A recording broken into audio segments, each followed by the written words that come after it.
I think the general feeling within the band or among the band members was we really had we were close to getting signed, and we were popular, and we had won awards, and I think our success kept us together. Whereas if we hadn't done quite as well, I think there would have been more tension and maybe even a breakup. I mean, it's impossible to say what would have been, but just the social interaction, the private interaction, you know, the way we, the little fights that would come up in practice, you know, arguments over writing and performance, things like that. I think that would have worn away at us if we hadn't been doing so well. But we were all having fun, and we could see, I think we could all feel success coming. Success, of course, being getting signed. I mean, getting signed is the brass ring, but it's really not what it's cracked up to be. Now, of course, we didn't know that, but that's what you're supposed to do. You do well as a local band, you're supposed to get signed by a record label and leave town.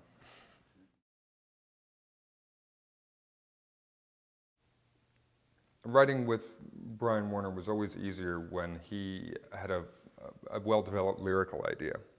And at any given time, he would, any given time that he and I would collaborate, just the two of us, it was always easier if he had a fleshed out idea of what he wanted to sing. Otherwise, I would bring a riff or a song part or an entire song to the band, and we would go over part by part and just play while Brian would develop words for it, and we'd play this riff over and over for like 5 minutes, and he wouldn't come up with anything.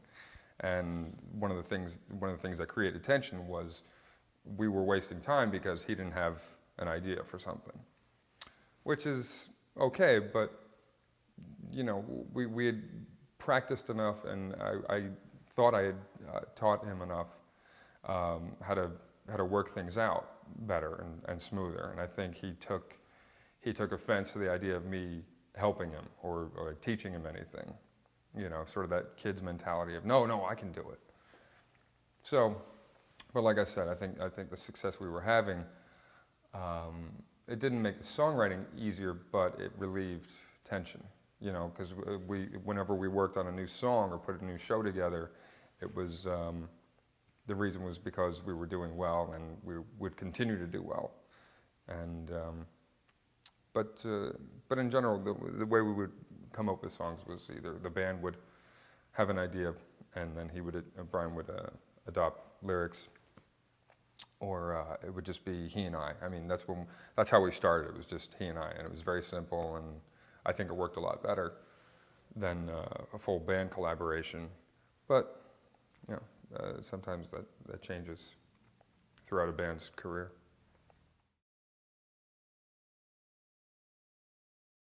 I think around that time, Brian had a lot more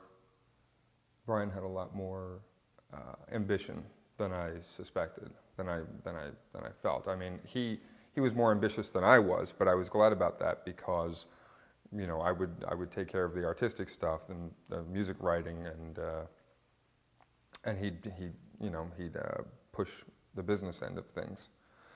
And so I was glad about that, but I didn't know. You know, now in retrospect, I could see that it was more intense than I thought it was. So he was definitely driven, which works for any band. But we still had some fun, and I think it meant a lot to him. He worked so hard at everything because it meant a lot to him to achieve success at something he wasn't really familiar with anyway. Like I said, when he was a writer for 25th Parallel and Tonight Today, he learned about the business through the people that he interviewed. But now he was in the business, and he was being really careful to, you know, artistically we were all set up, but he was being real careful to drive things. So I think his ambition kind of got in the way. And his attitude might have been a little